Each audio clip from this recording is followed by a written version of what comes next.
우리 다 같이 요한복음 13장 14절에서 17절까지 말씀을 봉독합니다.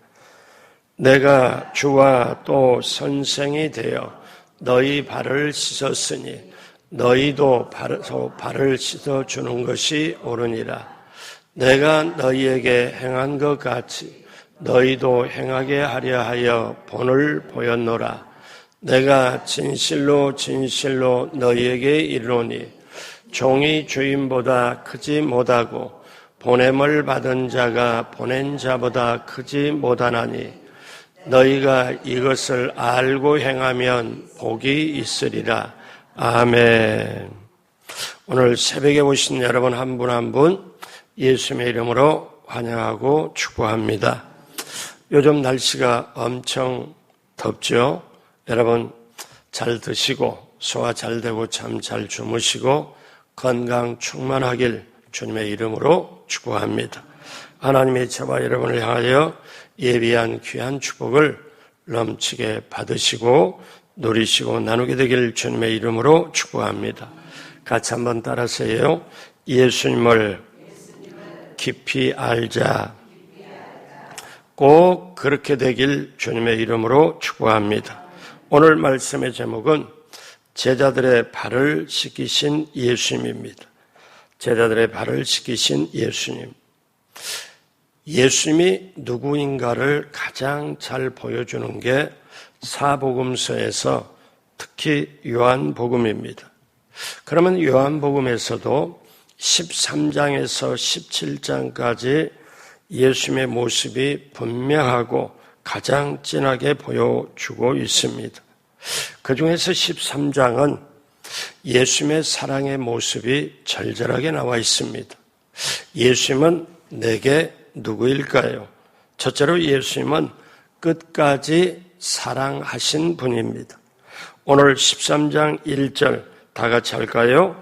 6월절 전에 예수께서 자기가 세상을 떠나 아버지께로 돌아가실 때가 이른 줄 아시고 세상에 있는 자기 사람들을 사랑하시되 끝까지 사랑하시니라. 아멘. 죄를 회개하고 예수님을 구주로 믿게 된 사람, 여기에 뭐라고 나오냐면 자기 사람들이라는 표현이 나옵니다. 요한복음에는 다른 복음서와 다르게 자기의 양, 내 양, 자기의 사람이라는 표현들이 등장합니다. 그러면 여기에 자기 사람들, 이거는 자신을 따르는 제자들을 말하죠. 자기의 사람들 중에는 베드로와 같이 예수님을 3번 부인한 사람도 있고요. 또 유다처럼 예수님을 배반하는 사람도 있고요. 유다의 발마저도 씻어주시고 우리 주님은 유다를 향한 사랑을 표현하십니다. 유다 어떻습니까? 우리가 이미지가 좋지 않잖아요. 예수님을 배반하여 팔아버렸기 때문에. 그런데 유다도 예수님과 함께 3년 동안 동고동락한 제자입니다. 쉽게 요즘 말로 말하면 예수님과 그 다음에 따르는 제자들의 재정을 맡은 자예요. 그러니까 참 똑똑한 사람인데 어떠냐면 자기 중심이 있고 자기가 좀 앞세워 있어요. 그래서 오늘 1절 말고 2절에 보니까 정확하게 뭐라고 표현하냐면은 마귀가 벌써 시몬의 아들 가롯 유다의 마음에 예수를 팔려는 생각을 넣었다. 그러니까 요한복음 13장에 예수님이 성찬을 행하시고 제자들의 발을 씻어주시는 세종례를 행합니다. 그런데 그러기 전에 성찬을 하기 전에 벌써 마귀가 유다의 마음에 예수를 팔려는 생각을 넣었다. 자, 예수님도 그 사실을 아신 거예요. 그럼에도 불구하고 예수님은 끝까지 사랑하셨다는 거예요. 자기 사람들을 끝까지. 그러면 여기서 끝까지라는 말은 우리 1절을 다시 보면은 끝까지 사랑하셨더라. 이 말씀이 나와요. 그러면 끝까지라는 말은 시간적으로 마지막까지 사랑하실 뿐만 아니라 질적으로 가장 진하게, 가장 뜨겁게 마지막까지 최고로 사랑했다는 뜻입니다. 여러분, 사람들의 사랑은 한계가 있어요. 시간적으로 한계가 있고 질적으로 한계가 있고 조건적입니다. 그런데 예수님의 사랑은 이것이 없어요. 한계가 없고 무조건적인 아가페 사랑입니다. 그래서 끝까지 사랑하셨더라. 세상에 있는 자기의 사람들을 끝까지 사랑하셨더라. 세상에 있는 자기의 사람들, 오늘 새벽에 오셔서 예배를 드리고 주님 따르는 저와 여러분 모두가 예수님이 표현한 예수님의 자기의 사람들인 줄로 믿습니다. 그래서 예수님은 이렇게 자기 사람들을 끝까지 사랑하셨지요. 둘째로 예수님은 행동으로 보여주신 사랑입니다. 행동으로 사랑하신 분이에요. 우리 13장 4절 5절 다 같이 합니다.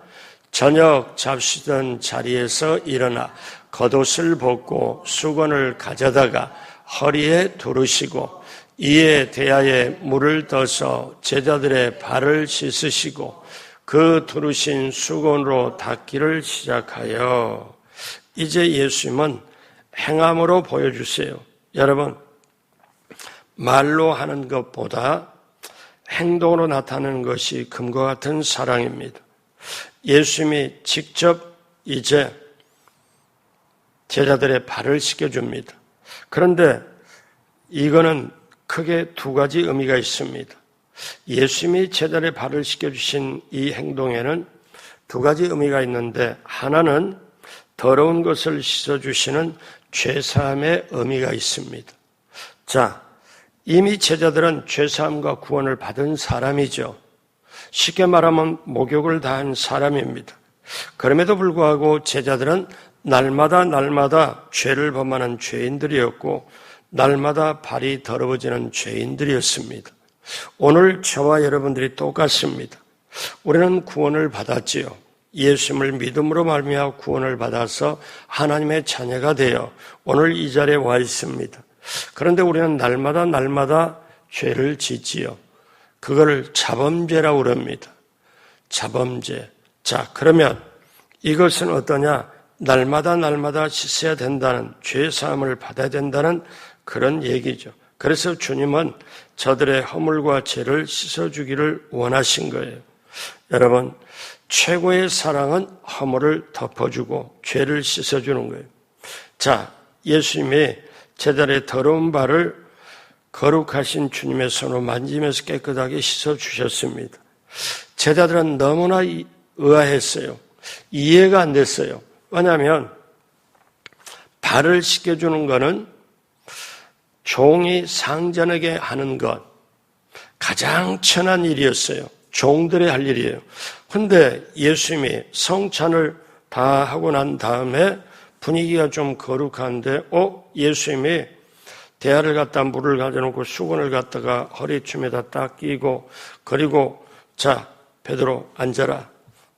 그리고 예수님 무릎을 꿇고 제자들의 발을 씻겨주기 시작하니까 제자들 보는 제자들도 눈이 동그랗게 떠지고 베드로가 이게 감당이 안 됩니다. 그래서 베드로가 또 나서기 좋아하는 베드로가 말하잖아요. 아니 주님, 어찌하여 주님께서 내 발을 씻으십니까? 정말 이거는 우리식으로 말하면 말이 안 되지 않습니까? 베드로의 말을 들은 예수님이 굽혔던 허리를 펴시더니 물끄러미 바라보며 말씀하십니다. 내가 하는 일을 너가 지금 이해를 못할 것이다. 그러나 나중에는 분명히 알 것이다. 그리고 이렇게 말씀하고 아무 일도 없었다는 뜻이 다시 엎드려서 베드로의 발을 씻으려고 하자 베드로가 다시 강하게 말하면서 다른 사람 몰라도 제 발은 절대로 씻지 못합니다. 고집을 부립니다. 그러니까 예수님이 다시 말씀하죠. 내가 너를 씻어주지 아니하면 너는 나와 아무 상관이 없다.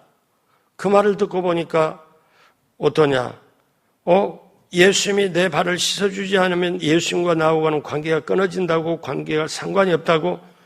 그 말 듣고 보니까 베드로가 놀래가지고, 그러면 주님, 발만이 아니라 내 몸 전체를 다 씻어주십시오. 역시 베드로답게 얘기하잖아요. 여러분, 왜 예수님이 세족을 베풀었을까요? 그것도 이제 여러분 오늘 이렇게 보면은 요한복음 13장이잖아요. 그런데 오늘 이제 여기서 제자들에게 가르쳐주고 그 다음에 겟세마네 동산으로 가요. 그리고 오밤중에 잡혀요. 내일 끝판에 예수님은 죽습니다. 그러면 여러분 한번 생각해 봐요. 하루 이후에 내가 죽는다는 걸 예수님은 아셨어요. 그러면 아셨을 때, 그리고 마지막에 요한복음 13장에서 성찬을 베풀고 제자들의 발을 씻겨주시고, 그리고 이 제자들에게 아주 의미심장한 마지막 말씀을 하신 거예요. 그게 요한복음 13장부터 17장까지예요. 그리고 이 내용의 중요한 내용은 너희가 이제 내가 떠나가는데 예수님의 이름, 내 이름을 너희에게 줄 테니까 내 이름을 가지고 너희가 구해라. 그러면 아버지께서 너희를 응답을 해 주실 거고, 그 다음에 내가 간다고 걱정하지 말아라. 내가 떠나는 것이 오히려 유익하다. 왜? 내가 가면 성령이 올 텐데 성령이 너희와 함께 할 것이고 내가 하는 모든 일을 그분이 성령이 할 거다. 그렇게 얘기를 듣는데도 제자들은 뭐가 뭔지를 잘 몰랐어요. 나중에 제자들이 성령 받고 나서 그거를 알게 되지요. 그러니까 다시 오늘, 그러면 예수님이 단순히 제자들에게 3년 반 동안 정이 들어서 정을 떼려고, 아니면 정겨우니까 마지막으로 정이 있게 제자들의 발을 한번 만져보고 씻어주고 그런 의미가 아니에요. 왜냐? 여러분, 죽음을 앞두고 정말 자기가 사랑하는 자들에게 죄 씻음, 내가 죽음이 죄 씻음을 이들에게 알려주려고 하는 거예요. 그러니까 여러분, 이때가 언제입니까? 6월절입니다. 그러면 여러분, 6월절이라는 게 뭐냐? 여러분 알다시피 이스라엘 백성들이 이집트에서 종살이 할 때 해방되기 전날 밤에 양을 잡아요. 그 피를 문설주, 임방의 발음으로 온 이집트 사람이 죽음의 저주를 받고 있을 때 그 양의 피를 바르는 그 문은 죽음의 사자가 들어가지 않고 넘어갑니다. 그래서 이스라엘 백성은 장자를 포함하여 죽지 않고 살아가지요. 예수님은 이 양과 똑같은 그걸 아셨어요. 세상 죄를 지고 하는 하나님의 어린 양이라는 걸 알아요. 그러니까 6월절 양이 죽어서 피를 발라가지고 그렇게 이스라엘 백성이 목숨을 산 것처럼 내가 십자가에 내가 죽어야 이 제자들이 죄사함을 받고 이 제자들이 살고, 그거를 예수님은 아신 거예요. 그래서 어떤 거냐? 이제 예수님은 성찬을 먼저 베풀어요. 성찬을 베푸는 거는 예수님의 희생을 말해요. 내 몸과 내 피를 흘려서 너희 양식이 되는 건 희생을 말하고, 세족은 죄 씻음을, 이들이 내가 죽음으로 말미암아 너희들의 죄를 다 사해주고 씻어주는 그거를 말씀하고 있는 거예요. 그럴 때 여러분, 이걸 거부할 수 있습니까? 여러분, 이게 굉장히 깊은 의미예요. 자, 다시 말씀드릴게요. 여러분과 저가 정말 사랑하는 가족들이 있는데, 사랑하는 자녀가 있는데, 그러면 내일 내가 하루 이후에 이 생을 마무리를 해요. 그러면 제자들은 모르지만 본인은 알아요.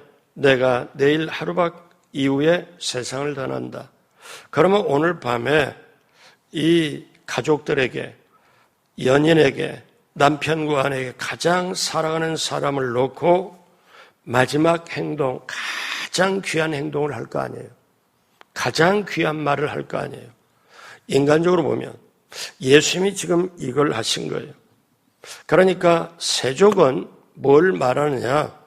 단순히 발 씻어줌을 뛰어넘어서 예수님과 깊은 관계를 말해요. 내가 너희를 위해서 죽어서 죄사함을 줄 수 있는, 죄사함을 반드시 줘야 하는 너와 나는 깊은 관계다. 이거를 말씀해요. 그래서 우리 뭐라고 말씀합니까?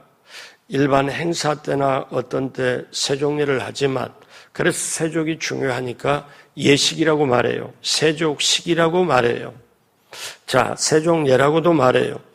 그런데 예수님은 의미심장한 말씀을 했죠. 다른 복음서에서도 기록을 했지만은 성찬을 행하고 뭐라고 말씀하냐면, 이 떡은 내 살이다. 이 음료는 내 피다. 내 살을 먹고 내 피를 마시는 자는 영원히 죽지 아니한다. 이 세상에 가장 참된 음료는 내 피다. 그리고 가장 참된 양식은 내 살이다. 이거를 죽음으로써 이들에게 먼저 깨닫게 해준 거예요. 먼저 깨닫게 해주고 예수님이 그 다음에 어때요? 십자가에 죽으세요. 그러니까 요한복음 13장을 오늘 여러분들이 이 말씀을 하고 요한복음 13장, 14장, 15장, 16장을 사실상 예수님의 유언이라고 가장 중요한 말씀, 3년 반 동안 쟤들과 함께 있다가 가장 중요한 말씀을 죽기 하루 직전에 이걸 행하고 말씀했다고 이 마음을 가지고 여러분 요한복음 13장, 14, 15, 16, 17장을 한번 읽어보세요. 예수님의 절절한 마음이 우리에게 다가옵니다. 그 마음을 가지고 꼭 한번 오늘 중에 한번 읽어보세요. 그러면은 예수님의 그 마음, 이들을 놓고 떠나야 되는 그 마음, 그러다 보면은 성경 말씀이 내 안에 하나하나 그대로 다가옵니다. 그래서 제자들의 발을 씻겨준 건 죄사함의 의미가 있다. 죽음과 연결된 너와 나는 깊은 관계다. 또 하나 발을 씻어주는 행동은 겸손과 섬김의 의미를 가지고 있습니다. 겸손과 섬김의 의미. 누구도 할 수가 없는, 누구도 생각할 수 없는 것. 그래서 예수님은 자기 사람을 끝까지 사랑하되 사랑하는 방식이 뭐냐면 섬김이에요. 여러분, 예수님은 선한 목자고 사실상 만왕의 왕이시잖아요. 그러면 뭔가 권세로 할 수도 있잖아요. 근데 그걸 안 하세요. 사랑하는 사람을 위해 내가 어떤 방식이냐? 섬기는 방식이라는 거예요. 여러분, 우리가 기독교 역사가 지금까지 이렇게 온 거는 전도, 선교, 구제를 해서 여기까지 왔어요. 기독교가 여기까지 저와 여러분들에게 전달됐어요. 2000년부터 시작이 돼서. 그런데 방식이 어떤 방식이냐? 희생의 방식이고 사랑의 방식이고 섬기는 방식으로 온 거예요. 이게. 그러니까 여러분, 부모가 자식을 사랑하면 부모가 낳았지만 자식을 섬기잖아요. 여러분, 이게 저와 여러분들의 방법이고 세상 방법과는 완전히 다르잖아요. 그래서 예수님이 직접 자신을 뭐라고 말씀하냐? 자, 너희 중에 누구든지 크고자 하는 자는 섬기는 자가 되고 너희 중에 으뜸이 되고자 하는 자는 모든 사람의 종이 되어야 한다고 했습니다. 여러분, 마가복음 10장 45절에 예수님이 직접 내가 누구다, 내가 왜 이 땅에 왔냐 하는 걸 말씀을 하죠. 다 같이 할까요? 인자가 온 것은 섬김을 받으려 함이 아니라 도리어 섬기려 하고 자기 목숨을 많은 사람의 대속물로 주려 합니다. 한마디로 말해서 예수님은 내가 온 것은, 이 세상에 온 것은 섬김을 받으려고 하는 게 아니라 섬김을 주려고 왔는데, 섬김 중에 가장 큰 섬김은 내가 죽어서 다른 사람 죄 씻음을 하고 다른 사람을 살리게 하려고, 이것처럼 큰 섬김이 없잖아요. 자, 그래서 여러분, 예수님은 그 당시 유대인들이 뭐라고 그래요? 바리새인과 서기관과 사두개인들이 하나님을 잘 믿는다는 그들이 이방인이나 세리나 창기나 그리고 정말 죄 지은 사람들, 이런 사람들을, 가난한 자들을 그들은 사람으로 안 여겼는데 예수님은 가난한 사람, 세리, 창기, 그 당시에 사람으로 취급하지 않는 사람들과 함께 먹고 마십니다. 여자들, 같이 상처받은 여인들 위로를 주고 어린아이까지도 품어줍니다. 그러니까 예수님의 방식이 뭐냐? 사랑과 희생과 섬김의 방식이다. 그러면 오늘날도 저와 여러분이 자, 이쯤 되면 중요한 말씀 하나가 있습니다. 그러면 이 이후로 제가 세상에 살아갈 때 여러분이 어떤 직업을 가지고 어떤 달란트를 가지고 예를 들어서 교회를 한다, 아니면 직장을 가졌다, 사업을 한다, 아니면 어떤 직분을 가졌다. 이게 뭐냐면은 이거는 하나님을 섬기고 교회를 섬기려고 하나님이 주신 능력이에요. 달란트예요. 그러면 전도하고 선교하고 구제하기 위해서 우리가 인생이 존재하는 거예요. 이 세 가지를 다른 말로 보면 하나님께 영광을 올리는 거예요. 다시 말하면 복음을 전하는 거예요. 그러기 위한, 그러면 전도, 선교, 구제를 어떻게 어떤 방법으로 하냐? 같이 한번 따라서 합니다. 사랑으로, 희생으로, 섬김으로. 아멘. 여러분, 이게 우리 방식이에요. 그래서 여러분, 주님 앞에 나올 때는 여러분이 반드시 주님 앞에 몸 나와야 되고 마음 나와야 되고 예물도 나와야 됩니다. 구약과 신약에서 오고 요즘에 유튜브나 뭐 하면 11조 안 해도 된다 뭐 한다 해가지고 막 말하는데요. 여러분, 하나님의 사랑을 알면 보십시오. 오늘 말씀처럼 예수님이 목숨을 주려고 오신 이분에게 돈이 많고 적음이 무슨 상관이 있어요? 그분이 내 생명을 주관하는데, 내 생명을 만들어 살게 했는데, 여러분, 우리가 저나 여러분이나 달란트가 있으면 최선을 다해서 하나님을 위해, 교회를 위해 하는 거예요. 그래서 우리가 이거를 알면 비로소 어떻습니까? 이타적, 다른 사람을 섬길 수 있고 하나님을 섬길 수가 있는 거예요. 여러분, 오해하지 말고 들으십시오. 사람을 섬길 줄 모르는 사람, 세상을 섬길 줄 모르는 사람, 내 이익만 추구하는 사람은 하나님 섬기지 못합니다. 보이는 걸, 보이는 사람, 보이는 형제, 보이는 가족, 보이는 교우들을 섬기지 못하면 하나님 섬긴다. 그거는 아닙니다. 여러분, 보이는 사람 사랑 못하고 섬기지 못하는데 안 보이는 걸 어떻게 해요? 여러분, 우리가 신앙생활 하다가 어떤 경우가 있냐? 남들이 있을 때는 남을 의식해서 뭐 착하게 하려고 제대로 하려고 이렇게 하지만 남들이 아무도 안 보고 나 혼자 있을 때는 어떻게 해요? 그냥 죄도 짓고 마음대로 할 수 있잖아요. 또 할 때도 있잖아요. 왜 그럴까요?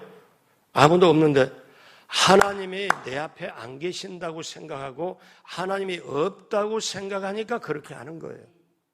그런데 혼자 있을 때, 남들하고 있을 때는 뭐 그렇게 저렇게 밥 먹고 차 마시고, 근데 혼자 있을 때는 주님과 깊은 교제를 나눌 수 있잖아요. 그게 더 좋잖아요. 이게 진짜거든요. 그래서 여러분, 우리가 인생이 너무나 짧아요. 자, 그래서 우리는 사랑과 희생과 섬김의 방식으로 전도, 선교, 구제를 할 때 우리가 이 땅에 온 목적, 그리고 그렇게 하면서 기쁘고 즐겁게 예수님 닮아가다가 천국 가는 거예요. 이게 우리의 인생이에요. 그래서 오늘 마지막 세 번째로 예수님은 서로 발을 씻으라고 분부하십니다. 자, 13장 14절로 15절 다 같이 합니다. 내가 주와 또는 선생이 되어 너희 발을 씻었으니 너희도 서로 발을 씻어주는 것이 옳으니라.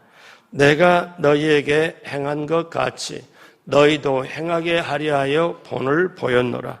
자, 14절 다시 봅니다. 14절에 너희도 서로 발을 씻어주는 것이 옳으니라. 이 사랑과 희생과 섬김의 방식이 그 사람에게 있으면 이 사람 비난하겠습니까? 원망불평하겠습니까? 아닙니다.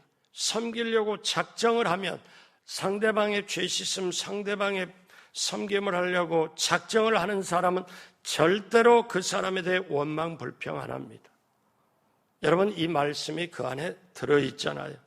그리고 결정적으로 주님은 요한복음 13장에 있지만요, 어떠냐? 중요한 게 나중에 또 나오죠. 내가 너희에게 행한 것 같이 너희도 행하려 본을 보였노라. 너희가 서로 발을 씻어 주어라. 그러면서 아주 주님은 유명한 말씀을 합니다. 13장 17절, 저와 여러분이 평생 외워야 될 말씀이에요. 다 같이 합니다. 너희가 이것을 알고 행하면 복이 있으리라. 너희가 이것을 알고 행하면 복이 있으리라. 여러분, 그러면 내가 지금까지 제자들의 발을 씻어준 주님의 마음을 아냐 이거예요. 그러면 주님의 마음, 왜 발을 씻어줬냐? 죄 씻음, 용서를 말하는 거죠. 우리가 사람들을 용서하고 그리고 겸손과 섬김을 말하는 거지요. 그러면 우리가 이렇게 전도, 선교, 구제, 복음을 전하는 방식은 사랑, 희생, 섬김인데 그게 어때요? 당연히 겸손을 들어가죠. 그런데 너희가 이거를 알고 행하면 복이 있으리라. 그러면 저에게도 묻고 여러분에게도 물어요. 우리가 진정 이 시대에 살면서 복 있는 사람인지, 복 있는 사람인지. 여러분, 쉽게 말하면 우리 교회 저나 여러분 다 있잖아요. 장로님들 계시고 안수집사님 계시고 다 계시잖아요. 권사님들 계시고. 그런데 우리 교우들이 다 알아요. 서로 다니다 보면. 아는데 어떤 분 딱 얘기하면 그분은요, 내가 본받고 싶은 마음이에요. 그분은요, 우리 교회에서 절대 없으면 안 되는 사람이에요. 여러분, 이런 말을 듣나요? 그런 말을 듣는 사람은 제자들의 발을 씻겨주신 주님의 마음을 아는 자예요. 성찬을 왜 했나? 발을 왜 씻어줬나? 그걸 아는 거예요. 거기에는 용서의 의미가 있고 섬김의 의미가 있고 그리고 이 모든 것을 다 하신 다음에 제자들에게 유명한 말씀을 해요. 성찬을 하고 세정일을 한 다음에 그 다음에 하시는 말씀이 기가 막힌 말씀을 하죠. 마지막으로 요한복음 13장 34절 35절 다 같이 합니다. 새 계명을 너희에게 주노니 서로 사랑하라. 내가 너희를 사랑한 것 같이 너희도 서로 사랑하라. 너희가 서로 사랑하면 이로써 모든 사람이 너희가 내 제자인 줄 알리라. 아멘. 너희가 서로 사랑하면 다른 사람이 너희를 보고 제자인 줄 알리라. 오늘 말씀 마무리합니다. 예수님은 나에게 누구십니까? 나를 끝까지 사랑하신 분이고 행동으로 사랑하신 분이고 이제 우리 서로 발을 씻어라, 서로 사랑해라고 말씀하신 분입니다. 오늘 우리가 이 새벽에 다시 한번 저나 여러분이나 이 말씀을 붙잡고 다시 재다짐하면서 오늘 이후로 남은 인생의 발걸음이 정말 주님의 마음에 합당하고 주님의 목적에 이루어 나가는 저와 여러분 모두가 되길, 그리하여 칭찬받고 장차 큰 상급까지 받고 천국도 넉넉히 들어가는 우리 모두가 되길 주님의 이름으로 축복합니다. 기도하겠습니다. 하나님 아버지 감사합니다. 하나님 아버지 고맙습니다. 오늘도 새벽에 와서 찬송하고 말씀 듣고 기도하게 하여 주심을 감사합니다. 내 남은 인생이 먹든지 마시든지 무엇을 하든지 하나님의 영광을 위하여 하라. 전도, 선교, 구제를 하기 위하여 복음을 전하기 위하여 내 인생이 있음을 다시 알게 하여 주옵시고 사랑과 희생과 섬김으로 겸손으로 할 수 있는 우리 모두가 되어 정말 서로 발을 씻어주는 서로 사랑하는 그리하여 주님 제자가 되는 우리 모두가 되게 하여 주옵소서. 감사하며 예수님의 이름으로 기도드립니다. 아멘.